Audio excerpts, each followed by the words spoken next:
How to not let money control you. In this video, we're going to talk about that whole principle. Is money controlling you emotionally, or how do you compartmentalize and get strategic? We're going to talk about that. More importantly, I'm going to share with you, how do you own nothing but control it all? Then you have conquered this entire conversation. Let's begin.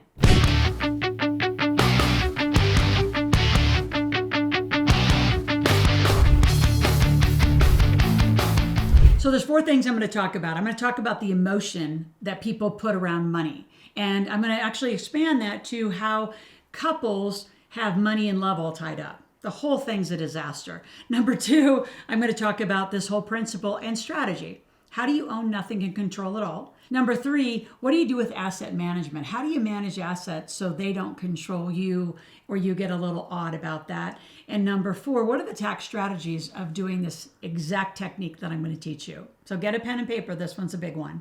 So let's talk about the emotion behind it. So first of all, there's no emotion with money. Money is just money. It's a way to transact, right? You buy and sell things with it. The only reason that's emotional is because you made it emotional. In the book, Think and Grow Rich, they talk about desire.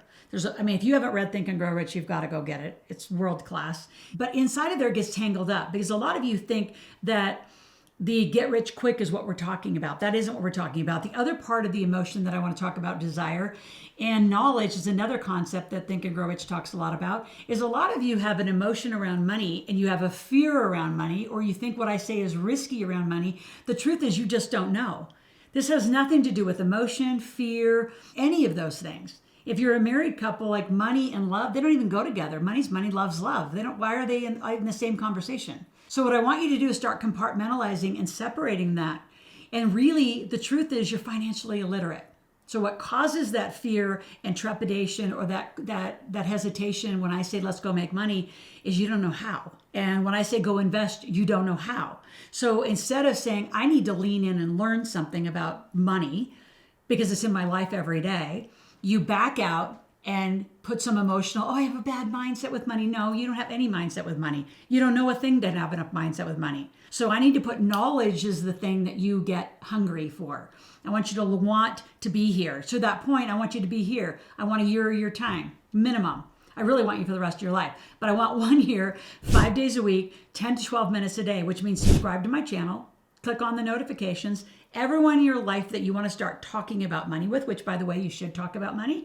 Here's a little homework assignment just do in the next 3 days. I want you to take a list, you can put it on your phone, however you want to do it. Take a picture of how many transactions you do a day that involves money. How many things do you buy? Do you go get coffee? Do you get lunch? Is your mortgage being taken out today? Your rent being taken out today? Is your car payments being taken out today? Do you have a credit card bill due today? Are you paying for your phone bill? Are you paying your electric bill? All day long, you transact with money. I would bet there's not one day in 30 days that you do not transact with money. So isn't it odd that no one teaches it? And so here's the news. The system's not broke. It was built this way. It was built that you stay a sheep, that you follow along and you have a job and you're so busy in your job that between your job and your kids and your household, you have nothing else to do. So you never invest. You never think about what am I going to do for me? What do I want for financial literacy? You just let money control you. It's ridiculous. So cut the umbilical cord and say, no, I'm not going to let it emotionally control me. I'm going to learn. And I'm going to follow my channel. I also have a really cool podcast. You can watch that every Friday if you want more. But you got to stay in this lane. You cannot listen to Susie Orman and Dave Ramsey. They're going to teach you very different principles. They do not teach you to get rich, nor do they claim to. They're the best at what they do in their category, and I'm the best in this category. I'm also in the lane of Rich Dad, Poor Dad, and those conversations, Think and Grow Rich. Pick a philosophy and pick a lane, and don't waver. You'll get really confused.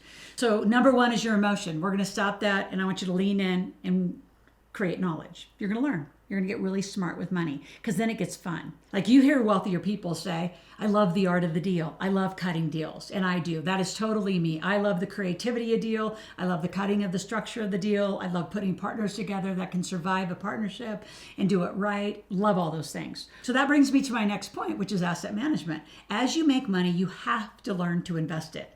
And you say, well, no, I'm just going to park it with a financial planner. Well, I call that park and pray because you're praying to God somebody who's probably not a millionaire, they're probably not even 100,000-aire, is going to manage your money in the stock market. God help you. That's all I got to say. Like it's not what wealthy people do. Some wealthy people trade the market. A lot of my wealthy clients, we use an app called iFlip, and I'm going to give that to you in the link below. So you'll be able to get a free app and start investing that way. But you got to start learning how investing works, how debt works, how structures work, how taxes work. And you say, well, that's all boring to me. I know, but you engage in it every day unconsciously. So until you decide this is important for you, you're going to stay broke, emotional, and whining and crying about money. And then fighting with your significant other, whatever flavor that is, because you have money issues, right? Money and love don't even go together. My husband and I met late in life. My money and my kids are my thing. How he does his money and his kids are his thing. And we just have a lot of fun together. How about that for love? Like, it's a totally different way to do it. And you don't fight about money. I do it my way, he does it his way. It's totally cool. So you're going to find your path. I'm going to help you find your path. Let's go to the third, which is the tax strategies. A lot of you overpay tax because you're emotional. You don't manage your spending. You don't manage your corporate structure, or you don't even have a company. See, here's the thing about taxes. Is if you don't have a corporation, an LLC, an S Corp, C Corp, limited partnership, or trust, you really don't access anything more than a Schedule C. And I think a Schedule C has maybe 20, 30 little deductions on it. Woo, whoopee. And if you're like using TurboTax or H&R Block, again, those are for the masses, not for those learning to be a wealth builder and a millionaire. Like, we file tax in September. That's when our companies file tax. And personally, we file in October. I haven't filed taxes in April for, I don't even know, 20 years. I mean, you don't need to. My son won't ever pay taxes in April. Why would you? And those of you who can't wait for your tax return, why'd you overpay in the first place? Again, the system's not broke. It was built this way. You have to decide that I want to learn, and I'm going to control my money in a smart way, not in an emotional way. So again, stay on this channel 5 days a week. What I want you to do next is go take my financial personality quiz, and that'll put you into one of 4 of my profiles. It's going to be followed by an application to talk to one of our strategists, and let's begin to redesign your life. Get you out of make and spend. Like I said in The Secret, if you haven't watched The Secret for a while, it's out on Netflix. I'm in The Secret. I have the red jacket on, and I'm the one who says money comes easily and frequently. Now, a farm girl from Nebraska, that took a long time to make that the truth because it was a lie for a long time. But money can come easily, and it can come frequently to you. So let's begin. I'll talk to you tomorrow.